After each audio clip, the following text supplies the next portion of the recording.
Olá pessoal, bem-vindos a mais uma aula do Teoremas e nos próximos minutos faremos uma análise geométrica das relações trigonométricas que vimos na aula passada envolvendo ângulos complementares, suplementares, replementares e explementares.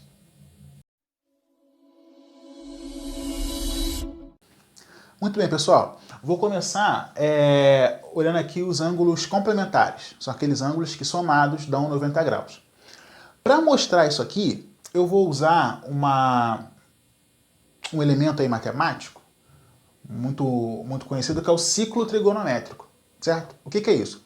É uma circunferência de raio unitário, ou seja, raio valendo 1 unidade de comprimento aí, centrado na origem de um sistema coordenado, onde o eixo vertical é o eixo do seno e o eixo horizontal é o eixo do cosseno. O ciclo trigonométrico, ele conta com mais eixos. Tem aqui um eixo que é paralelo a esse eixo vertical e tangente a essa circunferência nesse ponto aqui, ó. E ele é o eixo da tangente. O eixo da cotangente é paralelo ao eixo horizontal e tangente à circunferência nesse pontinho aqui, ó, certo? Tem mais um eixo que ele é um eixo transversal, que aí é o eixo da cotangente e secante. Para não poluir o desenho, eu não coloquei outros eixos, coloquei só aqui o eixo vertical, o eixo horizontal, que eu vou usar para mostrar essas relações aí que eu falei, certo? Beleza, vamos começar então aqui. Você vê que eu marquei aqui esse ponto A, certo? Como é que o ciclo trigonométrico funciona? Você vai fazer uma elevação assim, ó, né? Você vai abrir um ângulo de tantos graus, certo? E aí, a interseção dessa semi-reta com essa circunferência de raio 1 aqui, vai gerar um ponto. Esse ponto é o ponto correspondente, o ponto equivalente a esse ângulo no ciclo trigonométrico, beleza? E esse ponto, as coordenadas dele, correspondem aos valores de cosseno e seno desse ângulo aberto aqui. Bacana? Eu ainda vou fazer uma aula falando mais detidamente sobre o ciclo trigonométrico quando eu fizer um módulo de trigonometria. Por enquanto a gente vai ficar nessa definiçãozinha aqui rápida, breve, tá? Circunferência de raio unitário, centrada na origem de um sistema coordenado assim, eixo vertical do seno, horizontal do cosseno, e o ponto marcado aqui ele vai sempre corresponder aos valores de seno e cosseno de um determinado ângulo definido aqui, certo? Nesse centro. Bacana. Abri aqui um ângulo alfa, como eu falei, ponto A, aí no eixo horizontal, que é o eixo do cosseno, o ponto marcado aqui é o cosseno de alfa, no eixo vertical, que é o eixo do seno, o valor marcado aqui é o seno de alfa. Então as coordenadas desse ponto A é cosseno alfa, seno alfa, beleza? Bacana. Vamos pensar aqui, ó, é um sistema coordenado de eixos ortogonais, beleza? Então, ó, posso marcar aqui esse ângulo aqui, ó, ele vale 90 graus, beleza? Então aqui, ó, eu fico com um triângulo retângulo, tá vendo? Se esse ângulo aqui é alfa, eu posso marcar aqui um ângulo beta,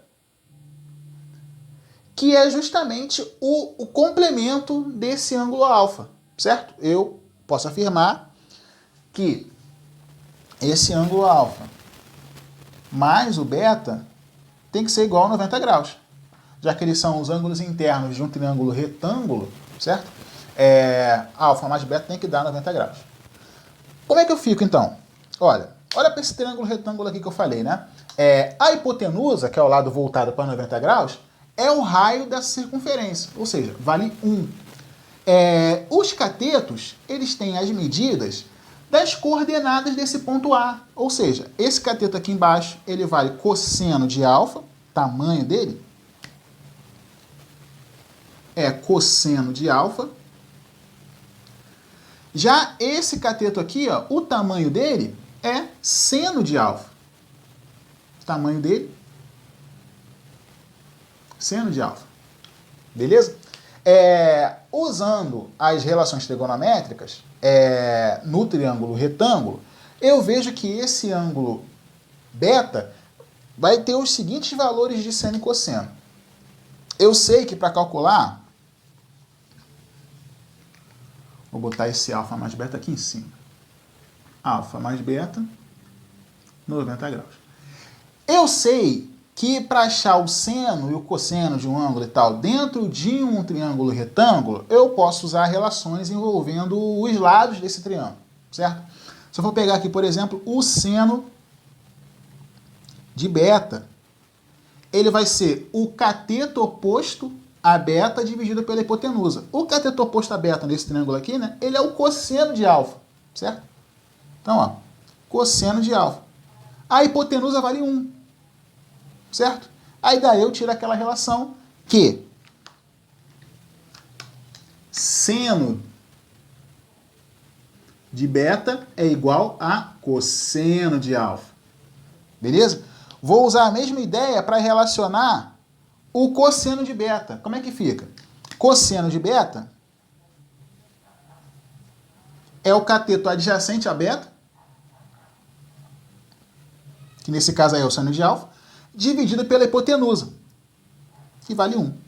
Ou seja, se confirma aquela relação que o cosseno de beta é igual ao seno de alfa. Como eu sei que tangente é seno sobre o cosseno, né? Posso escrever aqui direto que a tangente de beta seria seno de beta sobre cosseno de beta, né? Mas o seno de beta é o cosseno de alfa. Cosseno de beta é o seno de alfa. Então isso vai dar 1 sobre tangente de alfa. Beleza? Então, esse triângulo aí, usando umas razõezinhas trigonométricas, a gente consegue comprovar aquela relação que nós vimos na aula anterior, certo? Lembrando que essa é a terceira aula, numa sequência de 4 aulas, estudando sobre ângulos, beleza? Já vimos aí 2 assuntos interessantes nas 2 últimas aulas, e agora estamos fazendo uma interpretação geométrica, uma análise geométrica do assunto que vimos na aula anterior, certo? Envolvendo ângulos complementares, suplementares e tal. Beleza. Agora, vou usar aqui uma análise parecida para comprovar as relações entre os ângulos suplementares, certo? Aqueles ângulos que somados dão 180 graus. Beleza? Ó, marquei aqui o ângulo alfa, certo? Eu sei que o ângulo de meia volta, certo? Ou o ângulo raso, é o ângulo de 180 graus, beleza? Para formar esse ângulo raso aí, ó, analisando esse alfa, falta só esse pedacinho aqui, né? Ou seja, esse pedacinho mais alfa dá 180 graus. Então esse pedacinho, que é o beta, ele é o suplemento do alfa, beleza? Posso colocar aqui então que beta mais alfa é igual a 180 graus. Beleza? Temos aí um triângulo retângulo novamente, certo? Marcar aqui, ó, tal. Poderia fazer uma análise parecida com a que eu fiz ali, certo? Marcando aqui o tamanho dos catetos, seno de alfa, cosseno de alfa e tal. Nesse caso aqui ficaria módulo do cosseno de alfa, o tamanho desse cateto. Mas vou fazer uma análise um pouquinho diferente nesse caso aqui, certo? Vou pegar aqui a minha régua. Ó, eu vou abrir aqui um ângulo beta. Olha só. Eu sei que o beta é o suplementar do alfa, né? O alfa é um ângulo obtuso. O beta tem que ser um ângulo agudo, certo? Para ser o suplemento desse alfa aí. Se os dois fossem obtusos, a soma deles passaria de 180 graus, né? Então, ó, vou marcar aqui a elevação correspondente a esse ângulo beta. Tá, ó. Marquei aqui, beleza? Então, digamos aqui que essa parte aqui pretinha, ó, é o ângulo beta. Tá? Bacana. E vou fechar esse triângulo aí, beleza? Olha. Vou pegar aqui, ó. Vou fechar esse triângulo nesse primeiro quadrante aqui.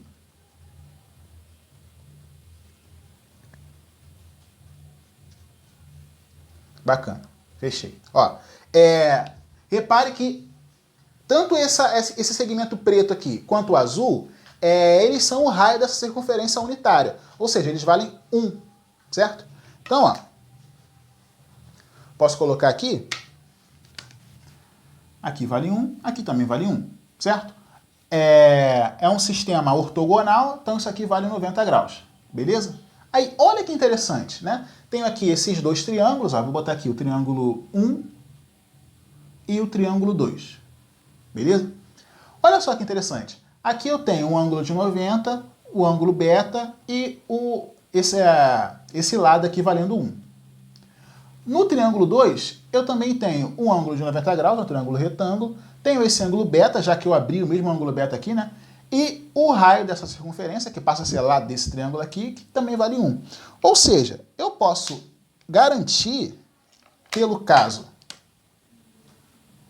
lado, ângulo e ângulo oposto ao lado, ó, lado, ângulo, esse ângulo beta e ângulo oposto ao lado. Lado, ângulo e ângulo oposto ao lado, posso garantir, por esse caso aqui, ó, que os triângulos, vou botar aqui, ó, que o triângulo 1 e o triângulo 2 são congruentes, beleza?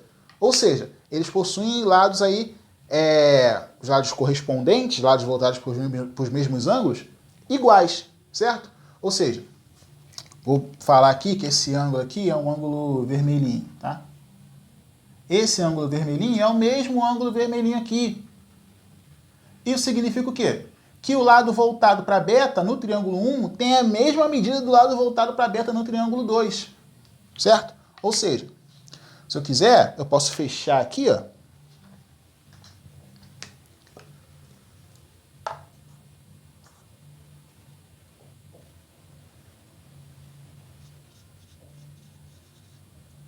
Posso fechar aqui e garantir, olha que bacana, que agora eu vou marcar aquele ponto ali, eu vou falar que é um ponto B, certo? Ponto B. Posso garantir que esse cateto aqui, ó, é igual a esse porque os dois estão voltados para beta, certo? Então, ó, se o tamanho desse cateto aqui é seno de alfa, esse cateto aqui, ó, também vai ter o tamanho de seno de alfa.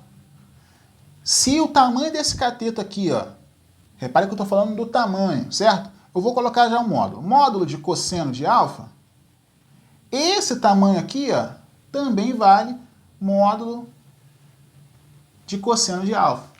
Beleza? Agora vamos analisar. Esse ponto B, lembra o que eu fiz aqui? Esse ponto ele tem coordenadas que correspondem aos valores de seno e cosseno do ângulo que aparece aqui, desse ângulo central, do ângulo desse setor aqui, certo? Do setor que ele define. Mesma coisa aqui, ó. Tá vendo? Esse triângulo 2 ele fica no setor que tem como ângulo central esse beta. Beleza? Então eu posso falar que esse ponto B ele tem como coordenadas, ó, cosseno de beta e seno de beta. Beleza? Tem essas coordenadas aí.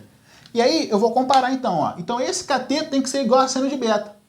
Mas aqui eu já vi, ó, pela congruência, que esse lado é igual a esse aqui. Ou seja, aqui é seno de alfa, aqui também é seno de alfa. Então eu já posso dizer, comprovando a relação que vimos na aula passada, que seno de beta é igual a seno de alfa. Bacana. E como é que fica o cosseno de beta? Ó, o cosseno de beta está aqui embaixo, certo? É o tamanho desse cateto aqui, ó. Ou seja, o cosseno de beta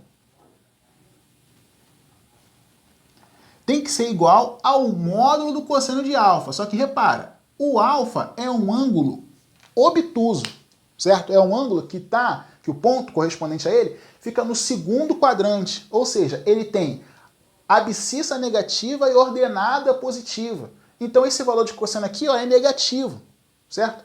Então, como eu quero o módulo, como eu quero o tamanho, esse cosseno de beta fica sendo menos cosseno de alfa, ou seja, é o simétrico desse cosseno de alfa. Bacana? Lembrando que aqui eu estou pegando o tamanho, certo?